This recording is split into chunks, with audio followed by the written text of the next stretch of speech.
Speaking of Dr. King, MLK's life and spirit was celebrated by the Springfield Symphony Orchestra on the Symphony Hall stage with Audacity of Hope yesterday. Kevin Scott is an African-American conductor and native New Yorker who is known as a, quote, tireless advocate of new, unknown, or unjustly neglected composers.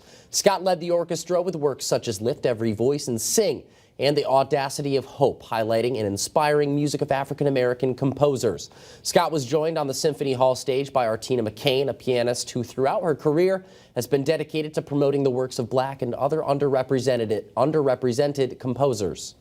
This is our first time doing a show exclusively honoring African-American conductors. It is something that we are trying to do to show our commitment to diversity, expanding culture, and just the appreciation for incredible music in our community.